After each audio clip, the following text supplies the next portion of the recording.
Biggest hole in the van cut to date so far. Not too shabby. It starts where it ends. This is the final step in the T-vent window installation, clearing off the factory labels and the water test. And I'm going to give you a spoiler. Both these tests came back clean. No water ingressed in the inside of the van. Now let's get started with the install workflow. I started by using a step bit on a drill to get my pilot holes going. So we're going to cut along the inside of this coping here, or I would say trim, factory trim, where the body panels come together. And if I had to do this over again, I wouldn't have used a step bit because it cuts into that trim piece. The other thing I would have done was to make a template out of the cardboard box the windows came in to map out my cut size more precisely so that it could be a little more exact. And you'll see why later in this video why that's important, but the short of it is you don't have a lot of tolerance in these windows. It's not like the van speed capsules where you can be off by a little bit and be fine. Your cut needs to be very, very precise within millimeters of the actual fitting. Otherwise, it's gonna not fit correctly. Okay, on to the unboxing of window numero uno. And this is me trying to use the cheapest air saw on Amazon.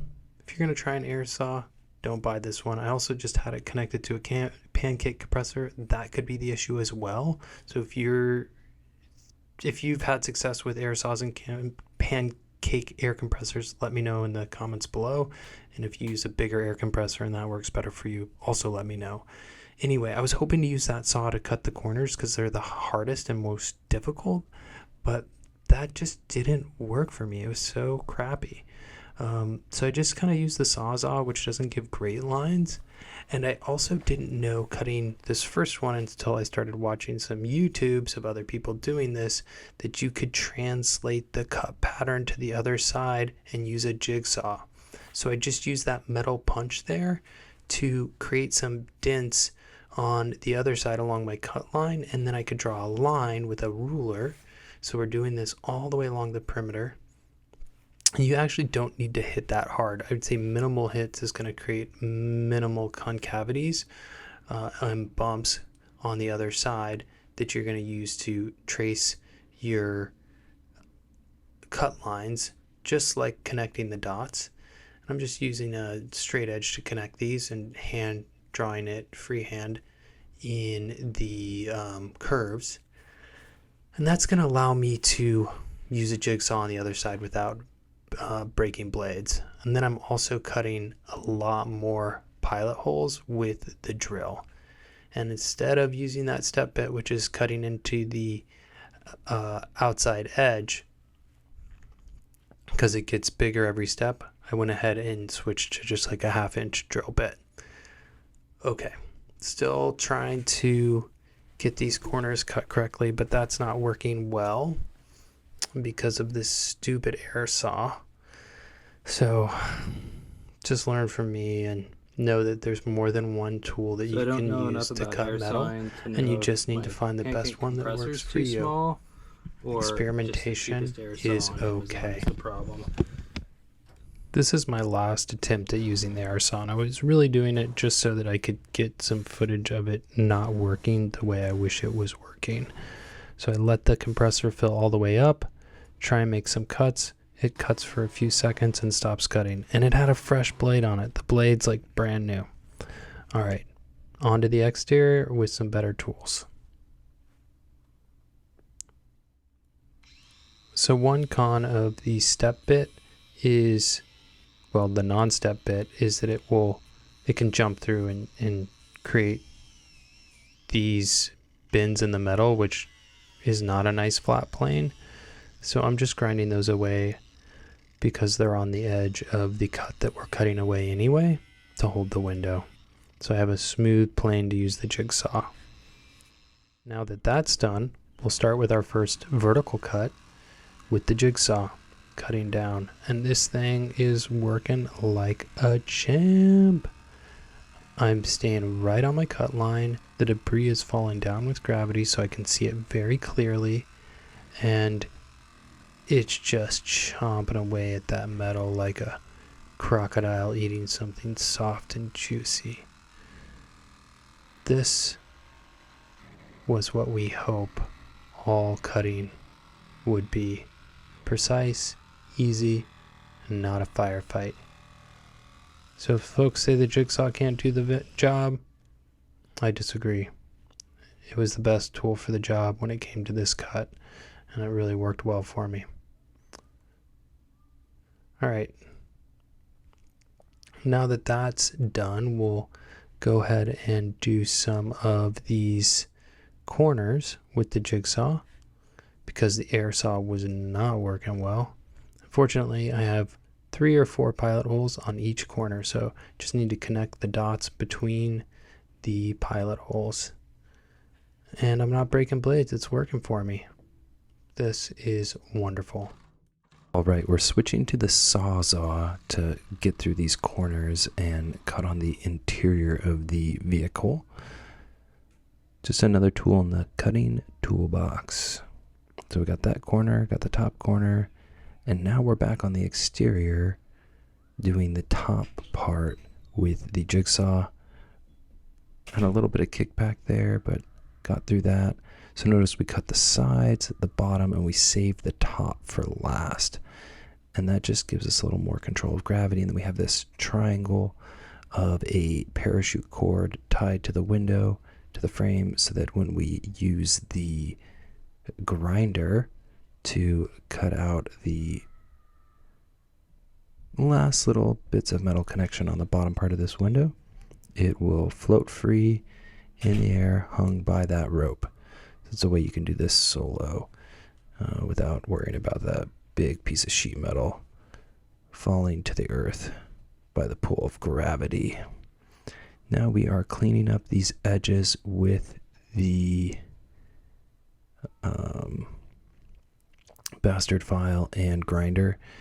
Be super careful because this is definitely a spot where you want to measure twice, cut once. It's really hard to add metal back after you've cut it away, and that window on that side was a little bigger of a gap than I wanted, and the one on this side was a little smaller.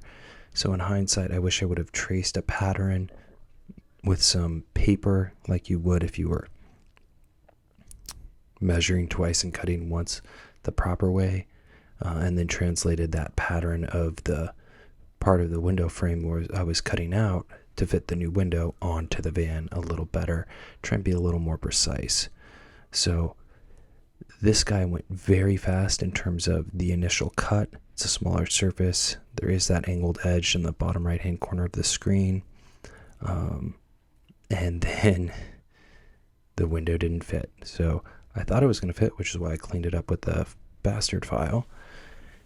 And surprise, spoiler alert, when I put the window in, the first 3 times it didn't fit. And so I had to repeat this process over and over again until it did fit. Now, that is much better than putting it in and it not fitting, or it not fitting because it's too big and you can see air gaps past the gasket that's part of the window.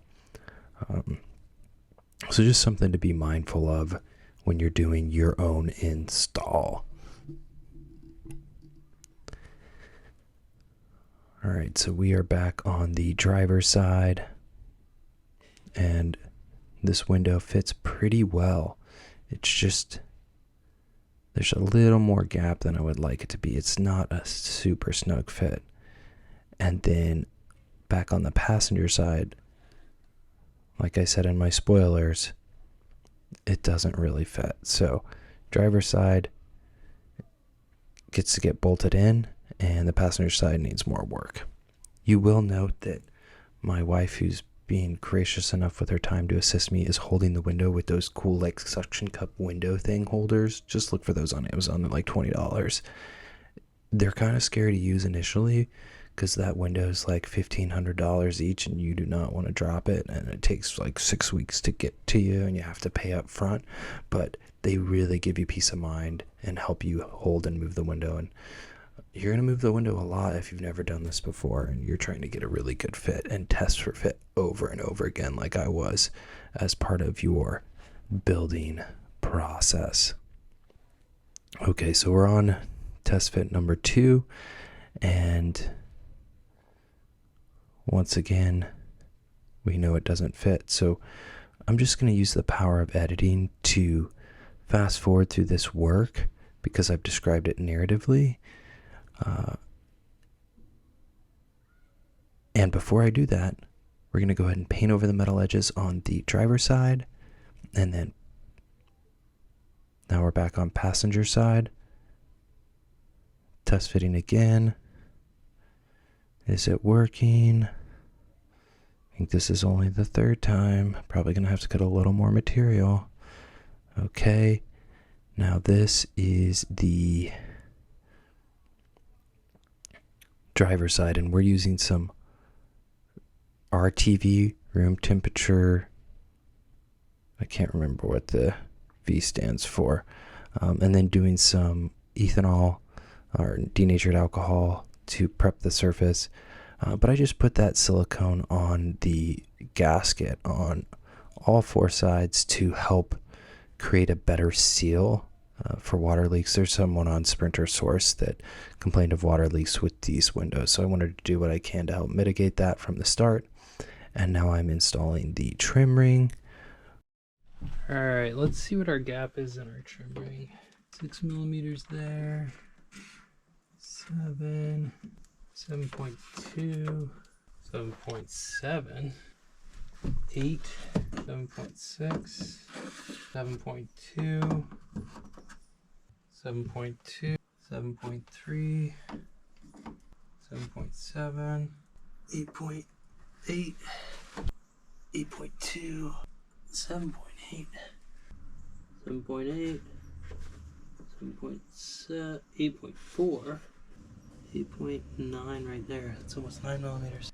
Then back to 8.2, 7.4, 6.7. So my range in the gap in the trim ring ranged between around 3 millimeters, from 7 millimeters to 9 millimeters. And I'm thinking yours will probably look the same. So if you measure, you can share and compare, and put your notes in the comments below if you so choose to go that far with your measuring skill set. Okay, this time around, the window fits like a glove.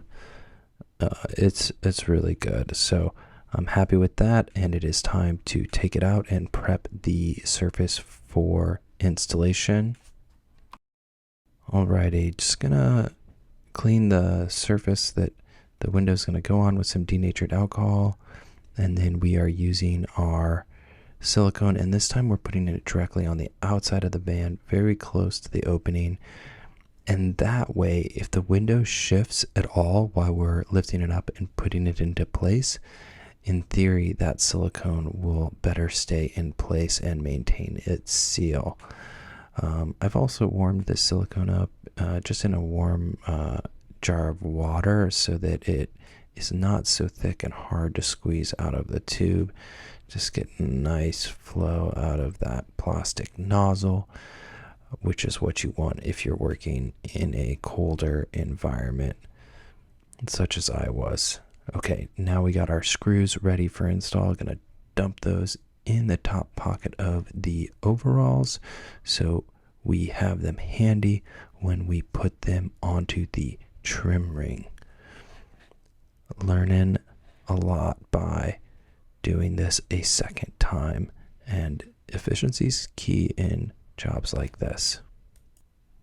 All right, so now that we got the window resting in its frame, I'm going to pass the support back over to Carly, and I am going to get us inside the van where we can pull it into place and start installing this trim ring, which we will do one by one. You can also pull the vents out of the window ahead of time before you even put it in the rack, and then put them in the frame, and that will just help you wipe off any silicone that moves into that area, and measure your gaps if you want to measure everything in metric like I like to do sometimes. Now, if I were to measure something in standard, you don't have to get upset in the comments. You can just put the conversion in the comments, and we'll just leave it at that. Okay, so we are going top to bottom, side to side, corner to corner, as we slowly tighten this trim ring, screw by screw, over this process of installation, so that it slowly sucks its way into position. Not breaking a single screw, learning from the capsule install by not using a power tool to do this job, just getting everything hands tight, nothing gets stripped, everything is snug, everything is tightened the way it should be. So the window is installed. I'm going to measure the gap in the trim ring between the window and the trim ring, and I'm going to shout out the measurements at each screw in millimeters. So if you're doing this at home, or you're just curious what the spacing variation is, you can hear that. Okay, starting on the bottom, screw near the door lock. 8.2. Next screw over, 7.8, 7.9, 6, 6.9, 7.5, 7.9, and as we approach the corner, 7.3, 7.9, 8.9, 8.6, 7.6, 7.5, 6.8, 6.9, 6.7, 6.4, 7.1, 8.9 as we're going into the corner, 8.1, 7.1, 8.2, 8.7, and 8. So between 8 and 6, 2 millimeter variation. Now it's time to remove these factory stickers with our handy dandy heat gun. So we're going to do that now, keeping our heat medium to low and slowly peeling as we go. Actually, this gun only has low and high, so we're doing low. But we really don't want any of that residue. See how we're getting that? That's no bueno. So let's go to the other side and see if we can do this a little better. Looking at the other side in fast motion, upside down, things are going to move a lot more quickly for me than they are for you when you do this on your install. Pretty cool how clean that one came off, and now we'll move to the exterior of the van and do the exact same thing. These ones seem to be a little more sticky, so I got a flat razor blade that I'm using to help clean off the residue that's left after the heat gun is taken down. And now it's time to water test. Yay! No leaks. After spraying lots of water on both windows, they both came back dry as a bone, which is what we want to see after any install, particularly this one going into the rainy season. Yeah, go ahead and spray, buddy. Go. Good to go. Start spraying. And lastly, we do the leak test on the passenger door, and this one comes back dry as well. What a wonderful feeling. In any case, that's all I got for you today. Thanks for sticking around as we build out this van. We will see you in the next one.